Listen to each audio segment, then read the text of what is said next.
Bonsoir.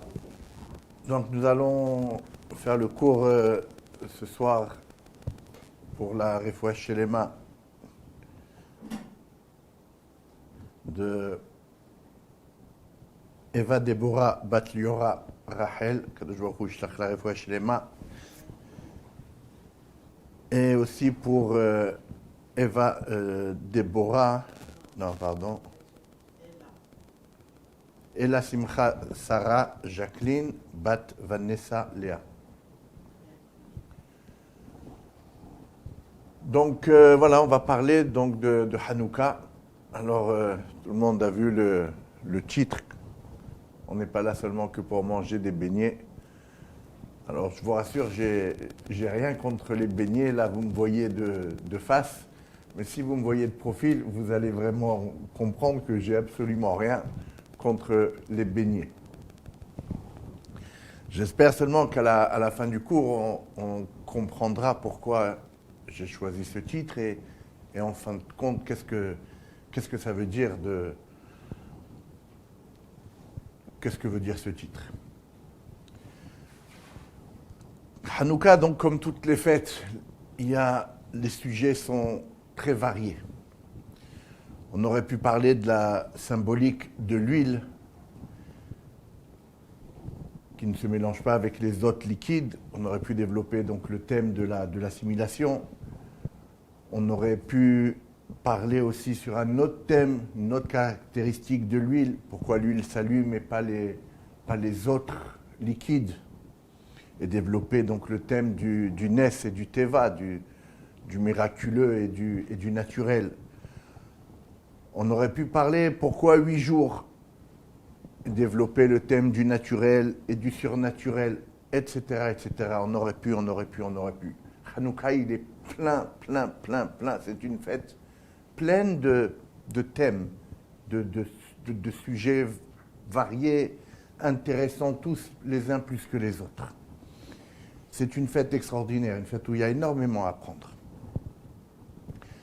Mais là, ce soir, on va se borné à relater l'histoire de Hanouka. Ça veut dire on va se plonger dans l'histoire même, l'histoire avec un grand H. On va rentrer dans l'époque qui a précédé Hanouka. On va essayer de vivre et de ressentir le vécu de nos frères juifs de l'époque. Et j'espère qu'on va arriver à comprendre. On va voir que bien que la fête se soit passée il y a 2300 ans, 2400 ans, on va voir que les problématiques de l'époque, c'est exactement les mêmes problématiques aujourd'hui. La culture grecque d'un côté, la culture juive de l'autre. Quand je dis culture juive, j'entends la culture de la Torah, ça veut dire la Torah tout simplement. Et entre ces deux extrémités, les Mityavnim. Les Mityavnim, c'est donc ceux qui ont voulu devenir grecs. Alors il y a celui qui est 90% juif, 10% grec, celui qui est 80% juif, 20% grec, 70, 30, 50, 50, etc., etc. Et on va voir que parfois ça a même pris malheureusement des tournures plus que dramatiques. Dans la Gemara de Shabbat, 21b, comme ça, c'est rapporté, la Gemara elle pose une question. Elle dit « Maï Hanouka ». Qu'est-ce que la fête de Hanouka ? Rashi, il nous explique c'est quoi cette question. Et il nous dit sur quel miracle la fête de Hanouka a-t-elle été instituée. Quand il dit Maï Hanouka, quand la Gemara dit Maï Hanouka, ça veut dire sur quel miracle. Qu'est-ce qu'on fête à Hanouka en fait ? Qu'est-ce qu'on fête ? Alors comme ça c'est écrit.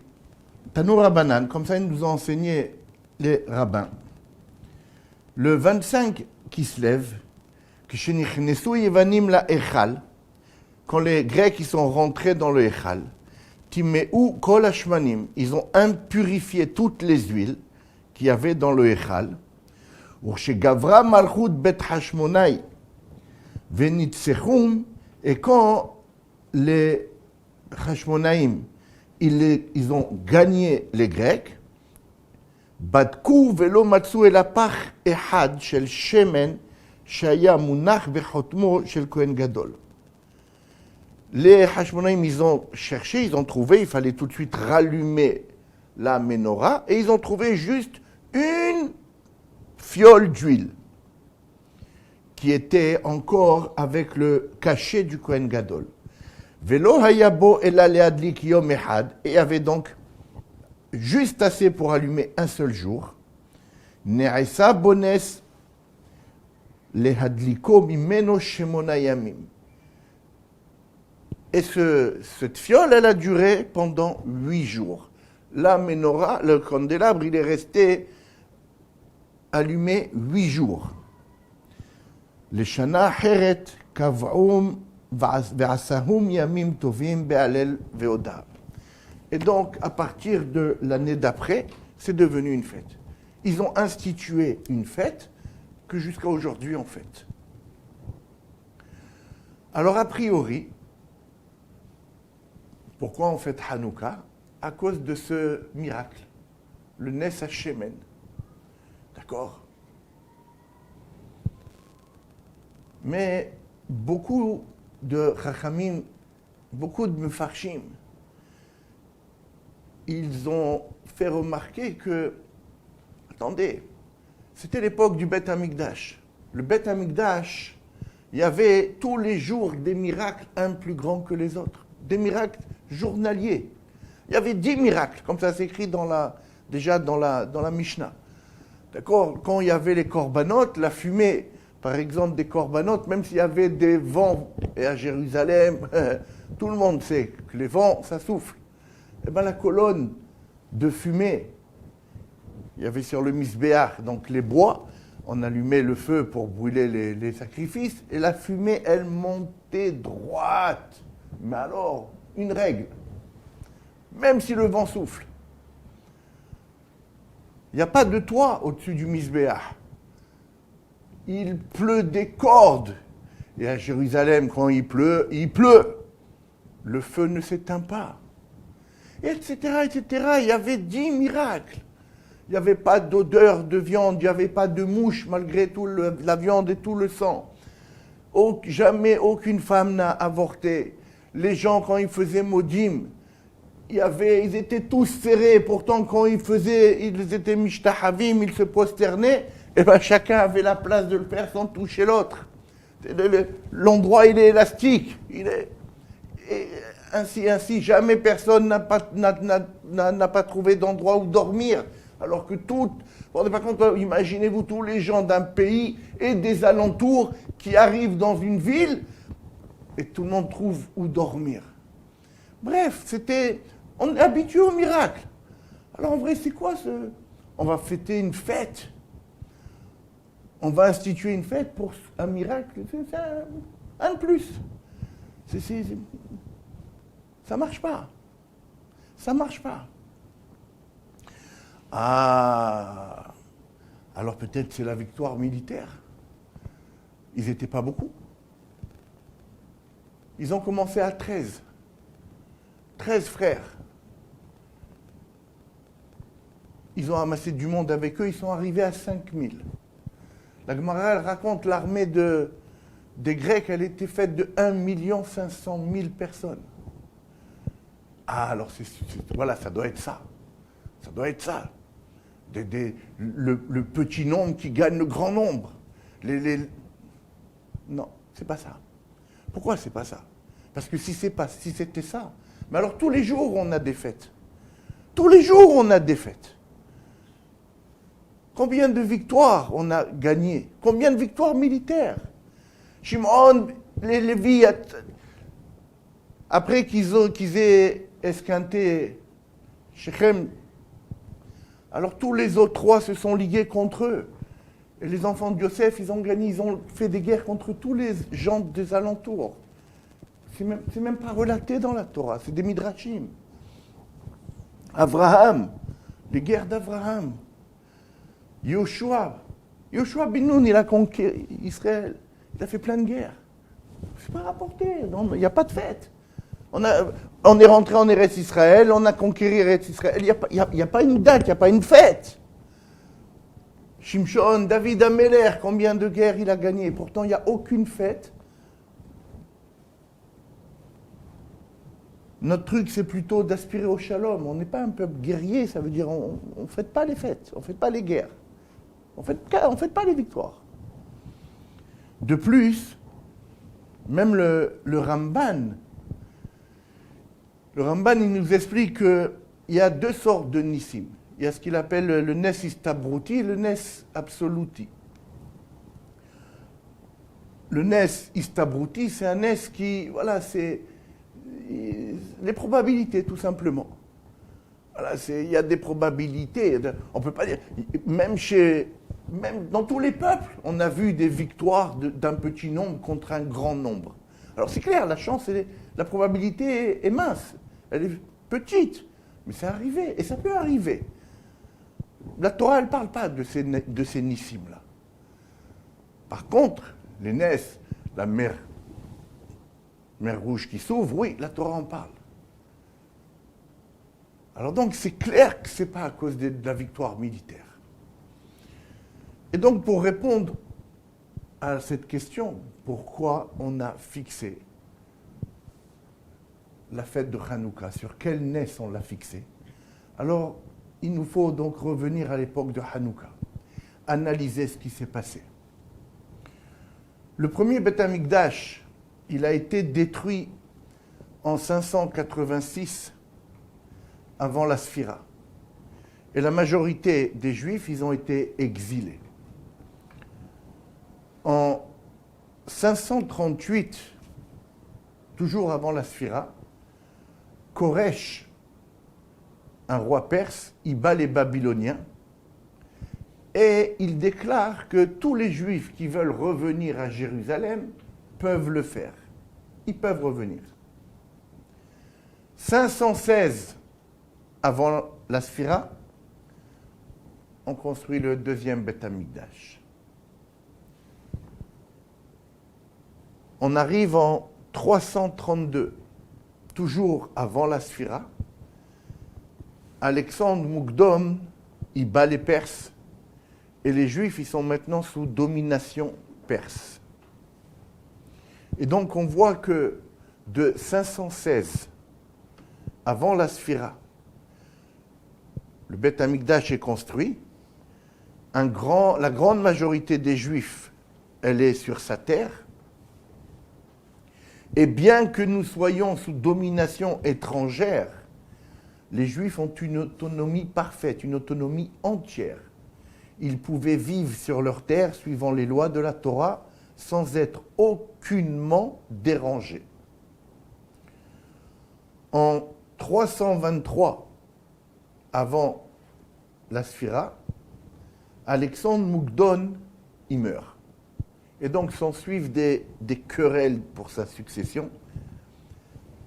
Alors il y a plein de rois qui se sont succédés. Ils s'appellent Sefer Yossifoun.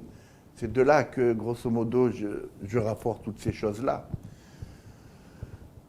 Alors il y a beaucoup de rois. On va dire les derniers, Antiochus I, Antiochus II, Antiochus III, Antiochus IV. Le vrai problème vient avec Antiochus IV. Il vient en 168 avant la Sphira. Et là, les xérotes pour tous les Juifs qui ne veulent pas abandonner leur religion. Et donc la majorité du peuple n'est pas prêt à abandonner la religion. Ils préfèrent mourir en juif plutôt que de vivre en tant que grec. Et donc maintenant, on va essayer de détailler un petit peu, étape par étape, pour comprendre ce qui s'est passé. Et qu'est-ce que nous fêtons à Hanouka? À 30 ans, Alexandre, il a conquis le monde. Il a apporté au monde sa culture. Alexandre, il se déplaçait avec Aristote. C'était un élève d'Aristote. Et donc, le monde, il y a deux visions du monde. Il y a la vision spirituelle, la vision matérielle. Pour Aristote, le spirituel n'existe pas. Il n'y a pas d'âme. Spirituel, ça vient du mot esprit, l'âme. Il n'y a pas d'âme. Pourtant, ses maîtres, c'était Platon, c'était Socrate, eux, ils croyaient en Dieu. Ils croyaient en l'âme. Platon, il y a beaucoup de choses méconnues. C'est des livres d'histoire qui relatent ce qu'on est en train de dire. Platon, il a énormément appris de Yirmiyahu Hanavi. C'est aussi relaté chez nous. Il y a plein de Maasim dans la Gemara. Nous, on croit au spirituel. En fait, le matériel, c'est le support du spirituel. Et donc, Aristote, lui, il décide de se démarquer de ses maîtres. Pour lui, n'existe seulement que ce que l'on voit. Il dit que le monde est kadoum, ça veut dire le monde a toujours existé, et Dieu est postérieur au monde. C'est-à-dire, l'idée d'un Dieu ne le dérange pas, mais pas d'un Dieu qui a créé le monde, qui est avant le monde. Non, le monde, il a toujours été là. Maintenant, vas-y, tu veux te faire des représentations à l'échelle humaine d'une quelconque force et appeler ça Dieu, ça ne le dérange pas. Et c'est ce qui se passe. C'est ce qui se passe. Dieu, c'est un besoin humain. Voilà, il faut se représenter certaines forces. Pour lui, ça n'existe pas, Bereshit bara Elohim. Ça n'existe pas. Dieu, il n'est pas extérieur au monde. Il fait partie du monde. C'est une force quelconque, une divinité sous forme d'idole. Et donc, pour lui, les dieux, ça peut être des hommes. Alors oui, avec des pouvoirs hors du commun. Mais des hommes, avec des désirs humains, avec des délires humains. Ils peuvent être violents, sans morale. Ils se font même la guerre entre eux. Tout le monde connaît Homère et tout le monde connaît les écrits d'Homère. Homère, il a écrit des livres sur la guerre. Onat Tzadik, il arrive, il est nez à nez avec Alexandre. Alexandre le voit, il descend de son cheval et il se prosterne à terre devant Shimon Hatzadik. Alors tout le monde est là. Hé, t'es devenu fou. Tu sais devant qui tu te prosternes là? Devant un juif. Devant un barbu juif. Ce peuple-là, des rigolos, un peuple faible. Qu'est-ce que tu fais? Ça va pas? Tous ses conseillers, ils comprennent pas. Aristote, il lui dit, mais qu'est-ce que tu fais? Et Alexandre leur répond, Dmut diukno shel ze menatzahat lefanai b'milhamotai. Ce personnage, il me guide, il me conseille, c'est lui qui me fait gagner toutes mes guerres. Pele Plaim. La Gemara, elle raconte que chaque fois, avant de rentrer en guerre, Alexandre, il rêve d'un personnage qui lui dit par où, qu'est-ce qu'il faut faire, comment prendre la chose, comment gagner, comment passer, comment... Et ce personnage, il l'a là devant lui. C'est Shimon Hatzadik. Avec ses habits, là, il le reconnaît. C'est lui qui vient dans ses rêves depuis des années, des années, des années. Toute l'explication de la fulgurante ascension d'Alexandre le Grand, sa réussite exceptionnelle, elle est là, devant lui. Imaginez-vous, il a 30 ans. Il est mort à 32 ans ou à 33 ans. Il est mort très jeune, 35 ans maximum. À quel âge il a commencé à faire la guerre? 15 ans? 20 ans? En 15 ans, il a conquéri le monde. Qui c'est qui peut conquérir le monde en 15 ans? Pourquoi il a réussi? Parce qu'il était conseillé par Shimon HaTzadik. Et là, il dit aux autres, voilà, toute ma réussite, je la dois à cet homme. Pourquoi je me prosterne à lui? Et là, il ne compte plus les autres. Il s'adresse à Shimon HaTzadik. Il lui dit, pourquoi es-tu là? Qu'est-ce que je peux faire pour toi? Et là, Shimon, il lui dit, tu sais, ce Beth Amikdash là que tu t'apprêtes à détruire, c'est de là que je prie pour toi. Toute ta force, tu la tires de cet édifice, toi, tu veux le détruire? Tu veux te détruire? Alors Alexandre, il comprend qu'il ne faut pas toucher au Beth Amikdash. Alors il lui dit, ok, je ne touche pas, j'ai bien compris.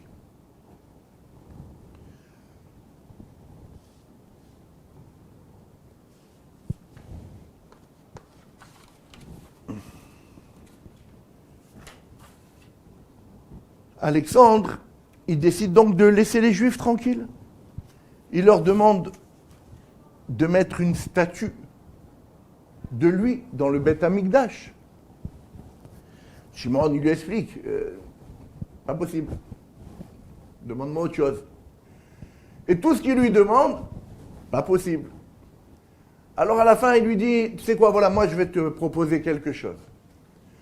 Tous les enfants qui vont naître à Jérusalem cette année, on va tous les appeler Alexandre. Ah, il est content. Il est content, pas de problème. Et il s'en va. Voilà. Il donne à tous les gouverneurs qu'il laisse sur place l'ordre de laisser les Juifs tranquilles. Voilà, vous me donnez un petit... les impôts, là, parce qu'il faut bien me donner quelque chose. C'est pas non plus un enfant de cœur. D'accord? Mais vous faites ce que vous voulez, il n'y a pas de problème. Vous avez autonomie pleine. Vous faites ce que vous voulez. Et donc Alexandre, il s'en va en Égypte. Il fait la guerre contre les Égyptiens. Il gagne les Égyptiens et il construit Alexandrie. Alexandrie, ça devient la ville à la mode. Bibliothèque de 300 000 livres, la culture, les cirques, les gymnases, les stades, les jeux, on dirait Atarbout. Les gens, quand ils parlent dans le monde entier, ouah, j'ai acheté la robe là-bas dans les magasins d'Alexandrie. Ah, les chaussures, elles viennent d'Alexandrie. Comme aujourd'hui. Et donc Alexandre, lui, ça lui plaît, toutes ces cultures différentes. Il s'aperçoit que ça enrichit les gens. Alors, il crée une nouvelle religion, l'hellénisme. En vrai, c'est, voilà, Mithyavnim, hellénisme, l'hellénisme, les hellénistes. Tapez sur Google helléniste, vous allez voir, c'est flou. Il y a une religion grecque, et puis il y a une autre définition, on rapporte ça aux juifs qui voulaient devenir grecs. C'est-à-dire, donc les Mithyavnim, grosso modo, c'est des hellénistes. Alors c'est un mélange de tout ça. C'est cette nouvelle religion. Culte du plaisir, du bien-être, du beau. Surtout pas de contraintes. C'est le Bali. J'ai envie. J'ai envie. Et ce que j'ai pas envie, c'est pas cachère. Ce que j'ai envie, c'est cachère. C'est ça le truc. Alors bien sûr, c'est tentant. Maintenant que tu es juif, tu vas être helléniste, mais ça ne dérange pas. Ça ne dérange pas. Viens, ne nous saoule pas avec tes interdits de Shabbat. Tu veux garder tes chants, tu veux garder tes boulettes, pas de problème. Pas de problème, c'est sympa. C'est sympa, ça enrichit la religion. Oui, tu peux venir. Et doucement, doucement, les Juifs commencent à affluer à Alexandrie. Voilà. Maintenant, c'est Dubaï, des fois Punta Cana, là où il y a les Juifs. Cette manière de vivre s'installe aussi à Jérusalem et dans tout Israël, malheureusement. C'est sympa. On peut s'ouvrir au monde, on peut garder les mitzvot, celles qu'on veut, les sympas. Et donc chacun devient helléniste à sa sauce.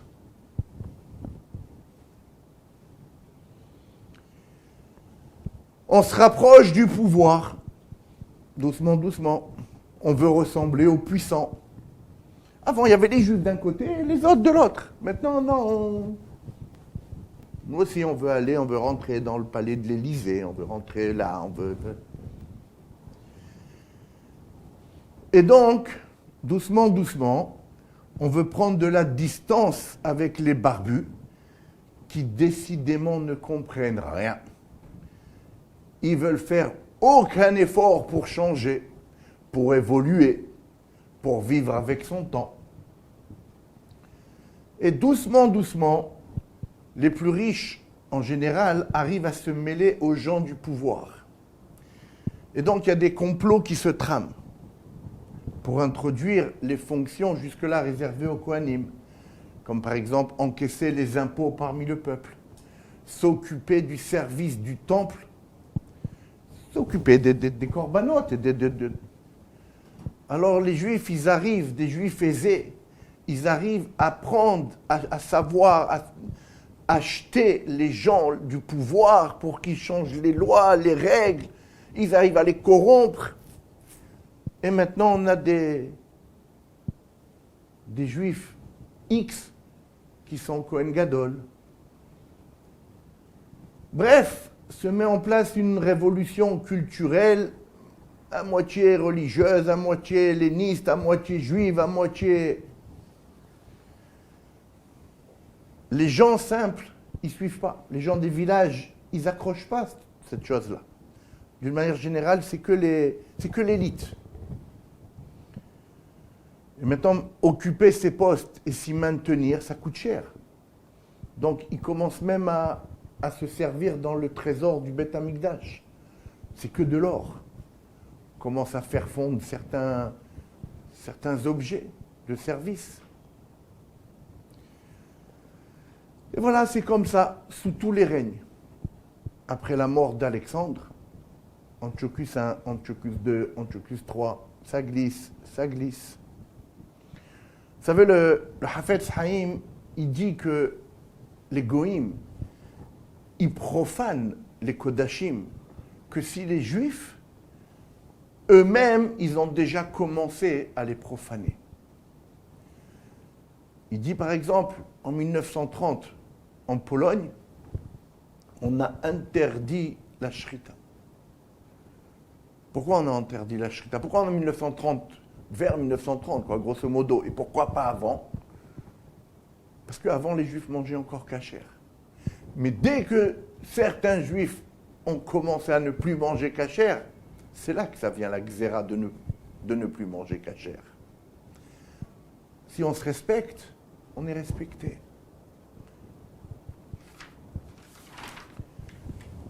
Le Beit Hadash, il écrit, les Kohanim, itrashlu ba'avodatam. Et voilà, donc les Kohanim, c'est fini. Ils ont complètement négligé l'avoda dans le service. C'est plus des Kohanim. C'est plus des gens de Gdusha. Plus fort. Les types, ils finissent son service, il va au cirque, il va au cinéma de l'époque. Comme Melech Hadash. Voilà, un nouveau roi, il se lève. Antiochus IV.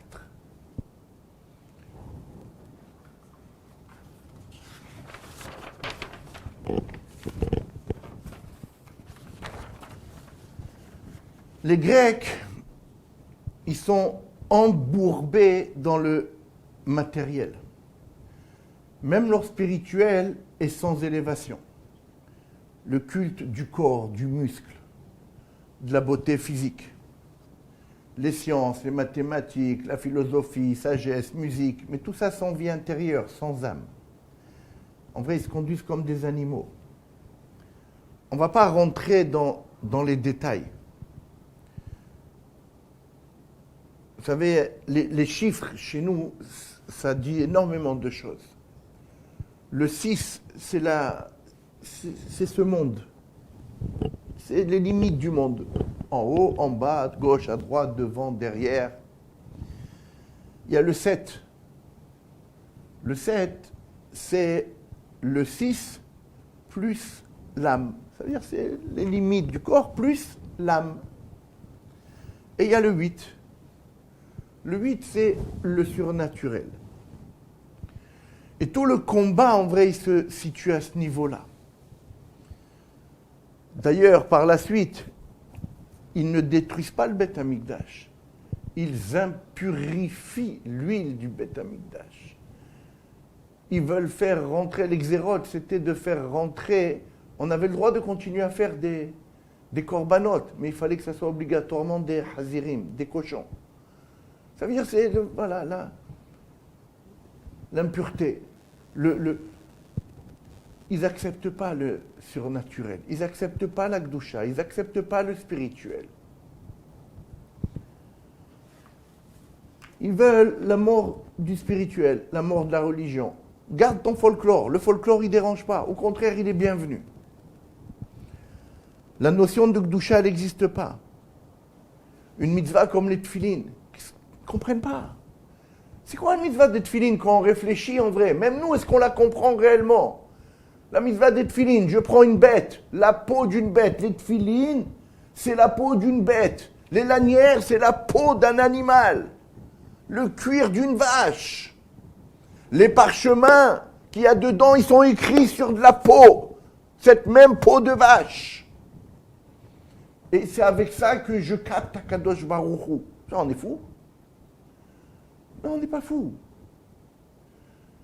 On se sert du matériel. On élève le matériel au niveau du spirituel. On essaye d'élever le matériel au niveau du spirituel. Ça ne parle pas, ça. Aux Grecs, ça ne leur parle pas. Est-ce que ça nous parle à nous? Voilà la question qu'il faut se poser. Est-ce que ça nous parle à nous? Se servir d'un support purement animal pour capter Dieu, se connecter à Dieu. Les boîtiers des tefilines. Dans la tête, il y a 4 compartiments. Dans le bras, il y a un compartiment. Dans la tête, il y a les 4 sens. Il y a l'odorat, le goût, l'ouïe, la vue. Dans le bras, il y a le toucher. Les 5 sens, on doit les mettre au service d'Akadosh Baruch Hu. La tête, c'est avec quoi je réfléchis. Le cœur aussi, je pense. Les bras, j'agis. De tout mettre ensemble sur la même longueur d'onde. Il y a beaucoup de choses derrière toutes ces symboliques-là. Il y a énormément de choses. On relie la réflexion, la pensée, les sentiments, l'action, la parole. On met tout ça sur une même ligne. La Mila, le 8e jour. Un goy qui se convertit, il fait la Mila. C'est quoi ça? C'est la porte d'entrée vers le surnaturel. On va comprendre quelque chose. On peut essayer. Il y a des... Nous élevons la matière au niveau du spirituel. Les Grecs ne recherchent que le plaisir. Le matériel n'est là que pour le plaisir.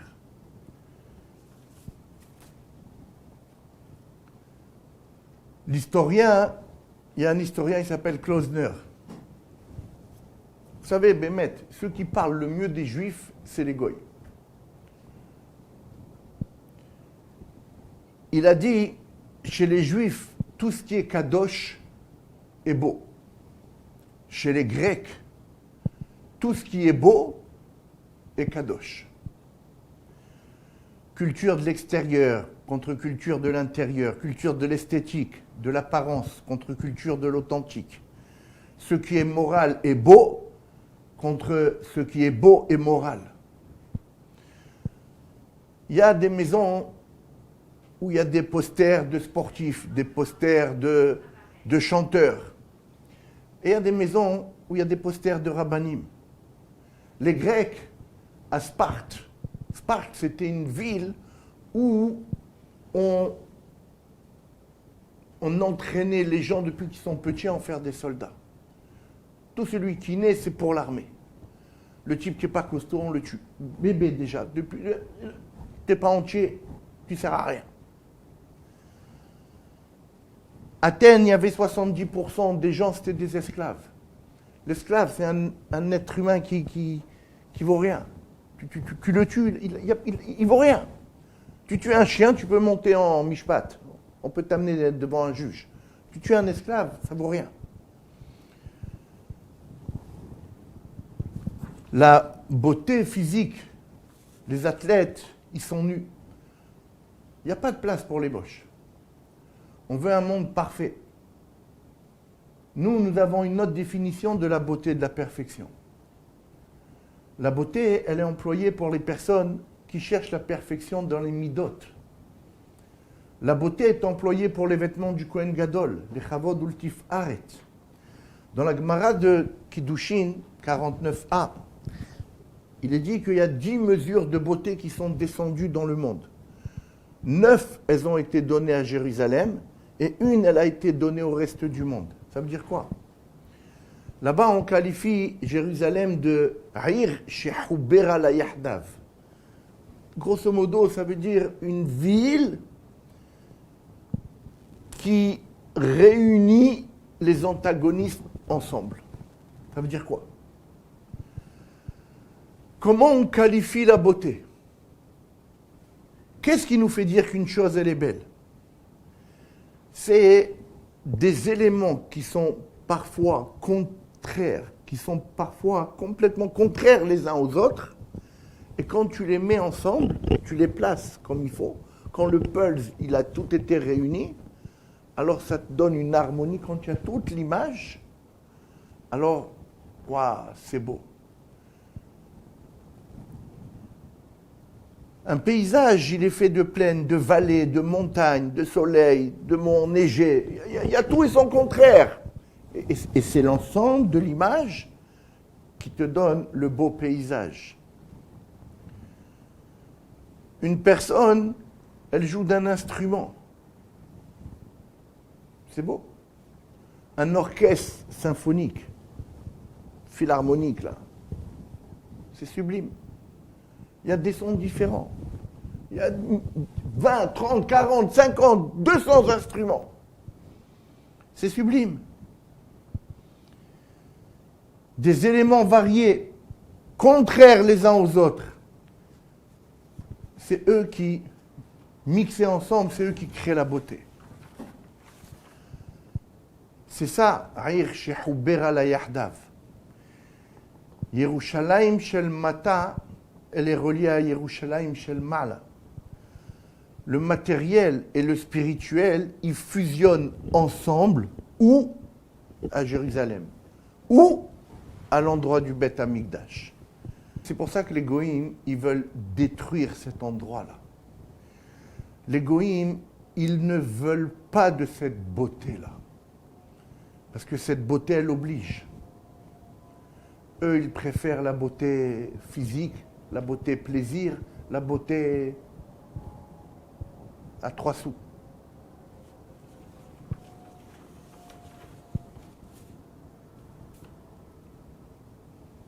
Les Olympiades,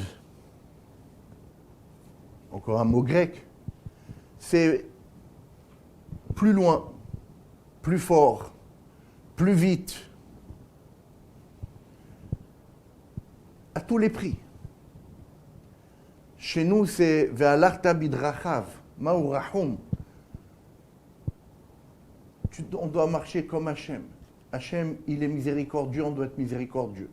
Il est bon, on doit être bon. T'enseignes pas à tes enfants à tout prix à être plus fort, plus loin, plus vite. Non. Ton fils, tu lui apprends à être bon. Tu lui apprends à être miséricordieux. À son rythme. Les Grecs, ils ont construit leur Dieu à leur image. Ils sont Baal Ta'avot, Baal Teshukot, leur Dieu aussi. Et donc, c'est permis, même recommandé de mentir, tromper, tuer, voler, plus loin, plus vite, plus fort. Aristote, il a écrit un livre, il s'appelle Sefer Amidot. Un livre extraordinaire. Un livre d'une pureté. Il n'a pas réalisé une ligne de tout son livre. Et quand on lui dit pourquoi, il fait non, là c'est Aristote le philosophe qui a écrit. Et moi je suis Aristote l'homme qui vit. C'est deux choses différentes. Voilà où est toute la différence. Comment on évalue une société par rapport à ses référents? C'est les riches, c'est les sportifs, les chanteurs ou les rabbinim.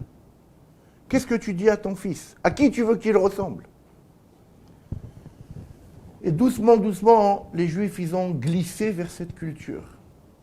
Plus vite, plus fort, plus loin. Attention, ça peut être positif. Yavan, ça s'écrit Yud, Vav, Nun. Un petit trait, un moyen trait, un grand trait. L'évolution. Nous, vous savez, c'est quoi? Sion.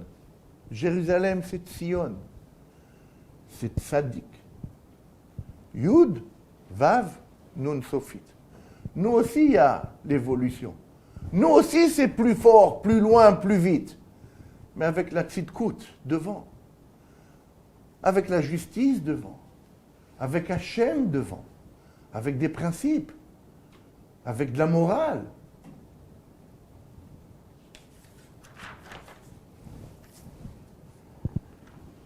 D'un côté, il y a les Juifs qui décident de rester Juifs, et de l'autre, il y a les Mithyavnim, les hellénisants, hélistites en général. Et les deux camps, ils se radicalisent.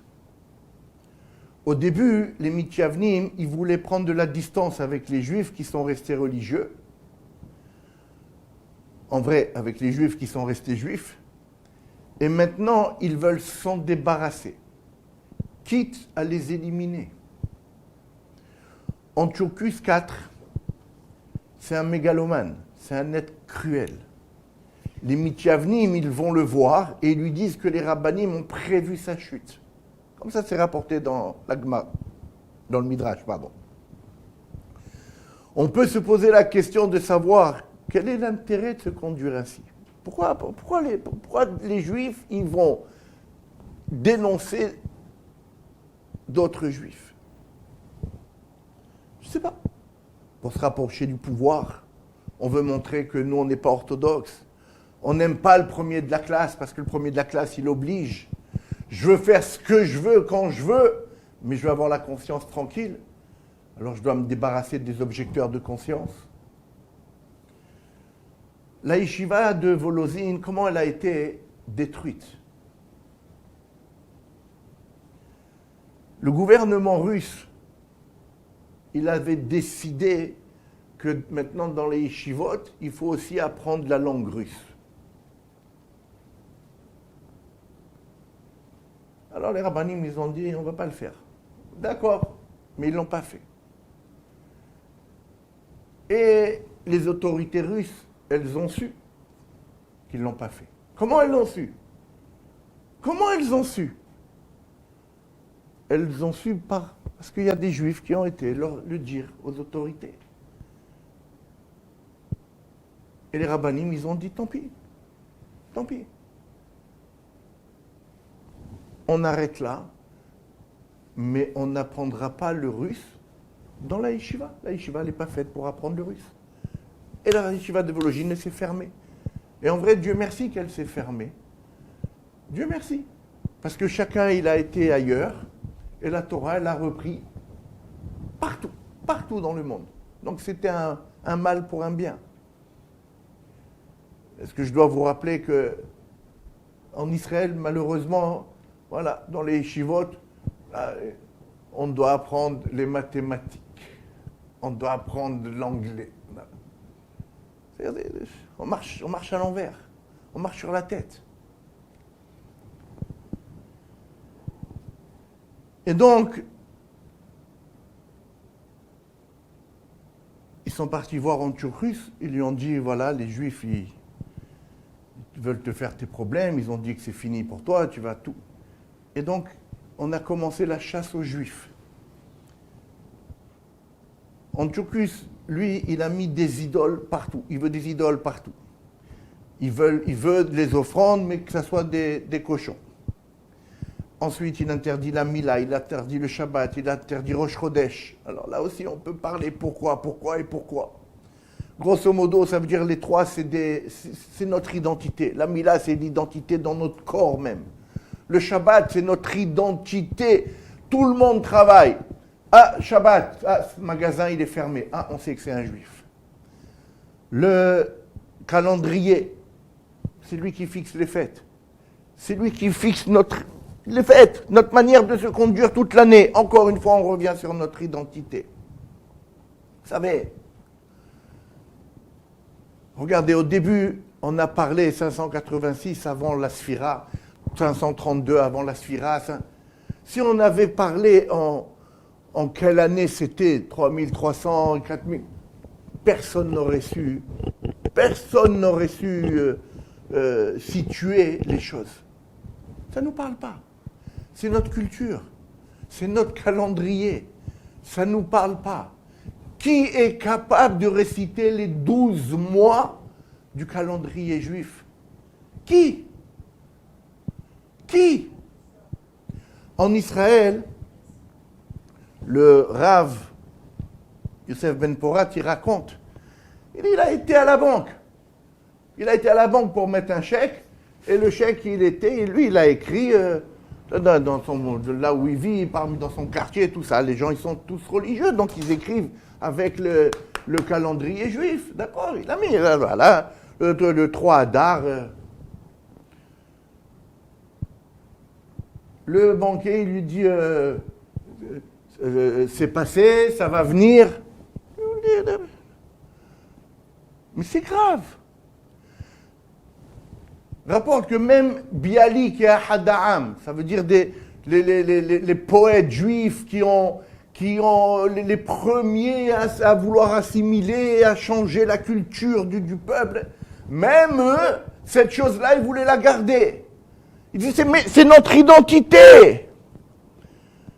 Oh, ok, tu vis avec un monde extérieur, tu veux aussi connaître janvier, février, mars, mais ne t'efface pas entièrement pour mettre autre chose à la place. Garde ton identité, rajoute l'autre quand tu parles avec l'autre. Non.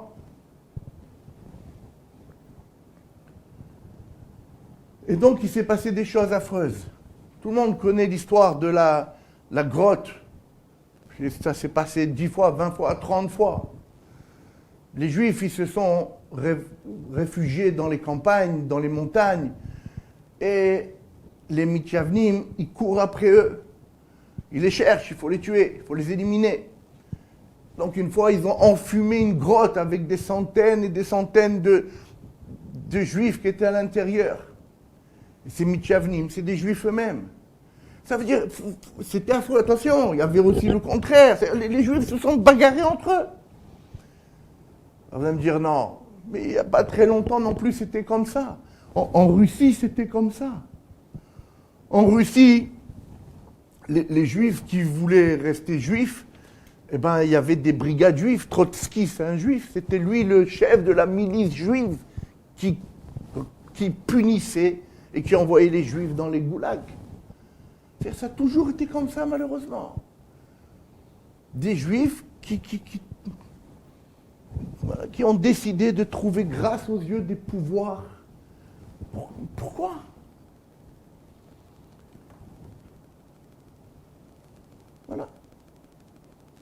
La bagarre, ce n'est pas entre des juifs qui veulent imposer leur religion avec des juifs qui veulent vivre comme bon leur semble. Mais c'est entre des juifs qui veulent rester juifs avec des juifs qui veulent leur imposer de ne plus l'être. Pourquoi? Et donc Yehuda Maccabi, il arrive, voilà, il commence à se lever, bref. Il y a beaucoup d'histoires, comment ils arrivent à battre les Grecs. Et voilà, l'histoire, elle s'arrête là. Juste peut-être une idée, pendant 200 ans, donc il n'y avait pas de gouvernement juif. En fait, ce n'est pas une obligation. Nous, on veut juste être tranquille, pratiquer notre Torah, nos mitzvot, sans problème, servir Dieu, travailler. Ça ne change rien sous quelle domination. On s'en fout qui est le maire, qui est le député, qui est le président. Nous, ce qu'on demande, c'est laissez-nous tranquilles. Ce n'est pas une révolte nationaliste, c'est une révolte car on ne nous a pas laissé garder et pratiquer notre religion. Et d'ailleurs, cette révolte, elle a été menée par des religieux, par des rabbins et des fils de rabbins. Parce que tous les autres, ils étaient consentants pour disparaître.